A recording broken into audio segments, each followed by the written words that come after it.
अगर प्रभु श्री राम के समय ये कानून होता और राजा जनक के समय ये कानून होता तो निश्चित तौर पर राम, लक्ष्मण, भरत, शत्रुघ्न और उनकी माताएं 498, 406 में अरेस्ट हो चुके होते, बंद हो चुके होते, उन्हें जमानत करानी पड़ती, उनका डीवी एक्ट पड़ चुका होता, उन पे 125 सीआरपीसी लग चुकी होती, उन पे आरोप लग चुका होता। राम, तूने जंगल जंगल मेरी लड़की को क्यों घुमाया?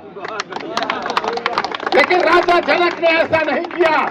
ऐसा नहीं, राजा जनक के पास लोग नहीं थे, सत्ता नहीं थी, राजपाट नहीं था, लेकिन उन्होंने ऐसा नहीं किया। आज 150 से 250 पुरुष प्रतिदिन आत्महत्या कर रहा है, लेकिन उसके आंकड़े पब्लिश नहीं होते हैं, उसके आंकड़े लाए नहीं जाते हैं। लेकिन खुशी की बात है अब ये, पहले दुख की बात होती है किसी का मरना, लेकिन आज सांसद मर रहे हैं। अभी आपने देखा हिमाचल के सांसद ने दिल्ली में आके आत्महत्या की, पीड़ित था। आज न्यूज चैनल के लोग मर रहे हैं, पीड़ित हैं। सुशांत सिंह राजपूत आत्महत्या, हत्या जो भी हुई, महिलाओं से पीड़ित था वो हीरो। कितने लोग ऐसे निकल रहे हैं जो आज आत्महत्याओं का सिलसिला बढ़ रहा है। लेकिन कानून बनाने की ओर राजनेता मर रहे हैं, पत्रकार मर रहे हैं, अभिनेता मर रहे हैं, पुलिस अधिकारी आत्महत्या कर रहे हैं, चाहे वो अपनी पत्नी के लिए हो, चाहे गर्लफ्रेंड के चक्कर में हो, चाहे किसी के झूठे उसमें शामिल महिला ही है।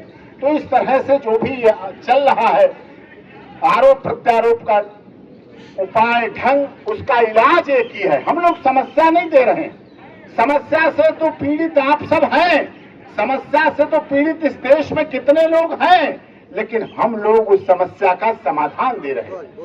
आपका संगठन कौशलेंद्र शर्मा जी, आप कितने लोग, आप देखिए ना लिखा क्या है, शौक नहीं मजबूरी है, अब पुरुषायोग जरूरी है। हमारे साथ नारा लगाएंगे आप लोग, हम कहेंगे शौक नहीं मजबूरी है, शौक नहीं मजबूरी है,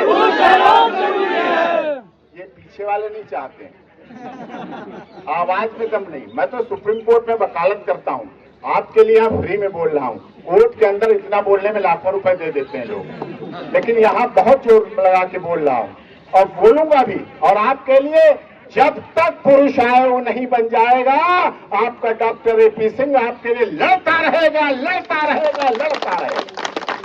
इसलिए हमारे साथ मुट्ठी बांध के, मुट्ठी किस लिए बंधवा रहा हूं? आपने देखा इसकी सरकार थी अभी 8 साल 7 साल पहले पूरे देश, अब उन्हें पदयात्रा करनी पड़ रही है। थी ना, मुट्ठी नहीं बांधी, सब अलग अलग चले गए, कोई इधर गया, कोई उधर गया, कोई इधर गया, वो पकड़ते ही रहे। हमारी मुट्ठी बांधनी है। हमारे लोग तो पूरे देश से, अभी कलकत्ता से मिले, अभी हमारा एक साथी इलाहाबाद हमें मिलता है हाईकोर्ट में, कई जहां मैं पहुंचता हूँ हाईकोर्ट में मिलते लोग। आप लोग सब पूरे देश से आए हुए हैं, तो मुट्ठी बांध के बोलेंगे पूरे जोर के साथ। हम कहेंगे शौक नहीं मजबूरी है, मुंह से भी बोलिए। आप, मुझे पता है 10 बजे से आप चिल्ला रहे हैं, लेकिन हमारा भी हौसला बढ़ाइए। शौक नहीं मजबूरी है, शौक नहीं मजबूरी है, शौक नहीं मजबूरी है। भारत माता की, भारत माता की। इसलिए आंदोलन, आप लोगों की लड़ाई, ये इस देश के महिलाओं को, चरित्र को सुरक्षित करने के लिए है। आपकी लड़ाई इस देश की महिलाओं को आर्थिक मजबूती देने के लिए है। आपकी लड़ाई इस देश की महिलाओं को मानसिक मजबूती देने के लिए। उनका शोषण हो जाता है, वो भटक जाती हैं, रास्ते से चली जाती हैं। आपने देखा भी मैरिटल रेप का कानून आगे बढ़ रहा है बड़ी तेजी से, ऐसे दौड़ रहा है जैसे रामायण के समय वो अश्वमेध यज्ञ दौड़ रहा था।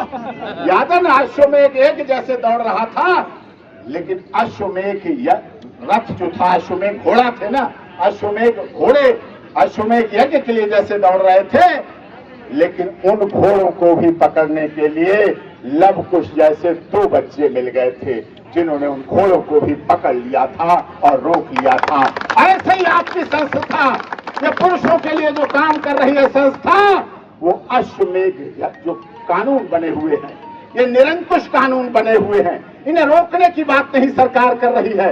यहाँ से संसद बहुत पास है, कितने संसद पीड़ित हैं, कितने सब लोग पीड़ित हैं, लेकिन सामने खुल के नहीं आ पाते, सामने बोल के नहीं आ पाते। ये काम तो आप ही लोग कर पा रहे हैं। आप योद्धा हैं, आप वीर योद्धा हैं जो इस काम को कर पा रहे हैं। पूरे देश से आकर गांधी जयंती के अवसर पर आप देश को जगाने का काम कर रहे हैं और आप इस बात को आगे बढ़ा रहे हैं। इसलिए मैरिटल रेप की आप बात सोचिए, कैसे तेजी से दौड़ रहा है। मैरिटल रेप मतलब घर के अंदर, बेडरूम के अंदर पहुंचा दिया कानून को, पति पत्नी के संबंध को तोड़ने के लिए कानून बना दिया।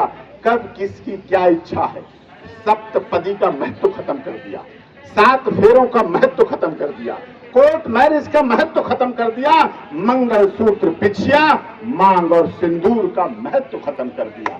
जिस अरमान से महिला मंगलसूत्र पहनती थी, जिस अरमान से पति सोने की अंगूठी से मांग भरता था और कहता था जा तुझे मैंने अर्धांगिनी बना लिया, और जो सप्तपदी 7 फेरे लिए जाते थे, हिंदू मैरिज में 7 फेरे लिए जाते थे, निकाह में निकाह नामा पढ़ा जाता है और कहा जाता है हाँ मुझे दिल दिमाग और जुबान से निकाह कबूल किया हमने।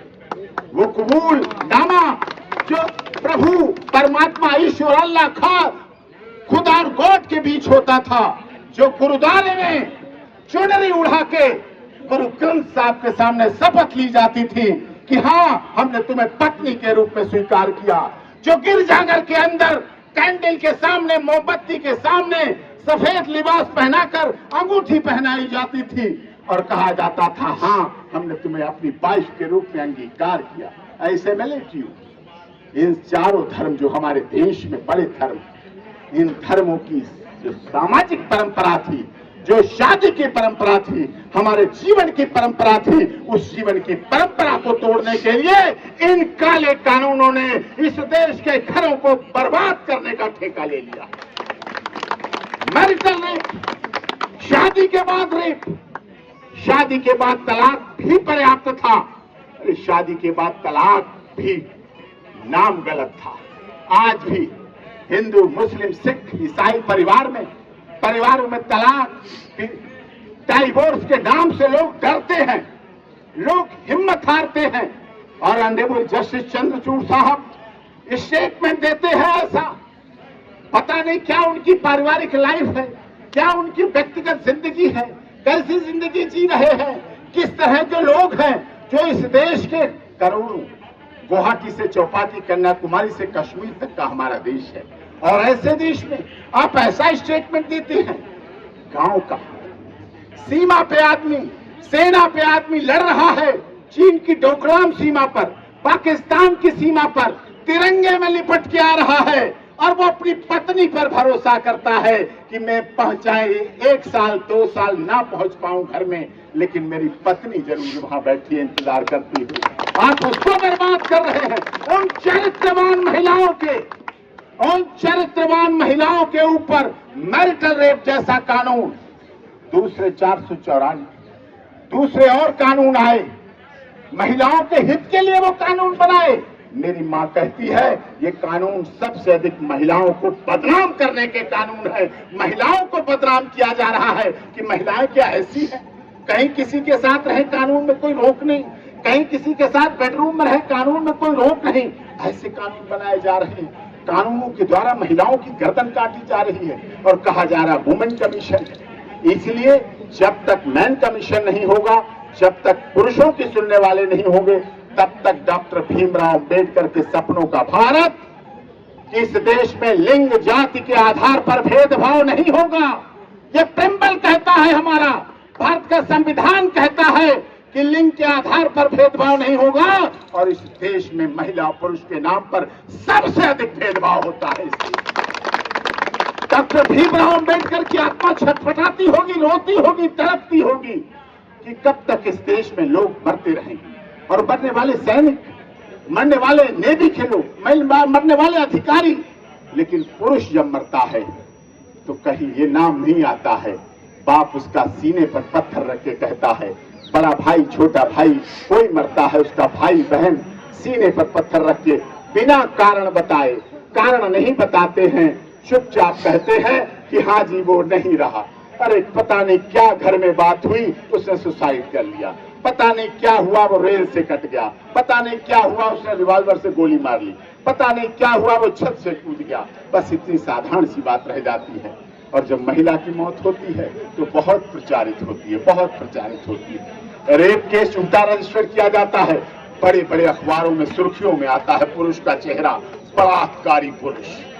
महिला मफल्ड पेश होती है, उसका चेहरा नहीं दिखाया जाता, उसका नाम नहीं दिखाया जाता, और पुरुष का पूरा नाम प्रचारित किया जाता है। और जब 10-15 साल बाद बरी होता है पुरुष, तो वो खबर कहीं नहीं होती, कुछ नहीं होता है। इस बीच में उसका घर बिक चुका होता है, आधा घर वकील बिकवा चुके होते हैं, आधा घर पुलिस बिकवा चुकी होती है, और बचा कुचा जो आंगन और बरामदा और गमले होते हैं बाहर के, वो और स्टाफ बिकवा लेता है, वो बर्बाद हो लेता है, उसका कुछ नहीं बचता है। तो इस तरह से आप लोगों की मुहिम जहां कहीं जब भी जरूरत पड़े, हम आपके साथ हैं।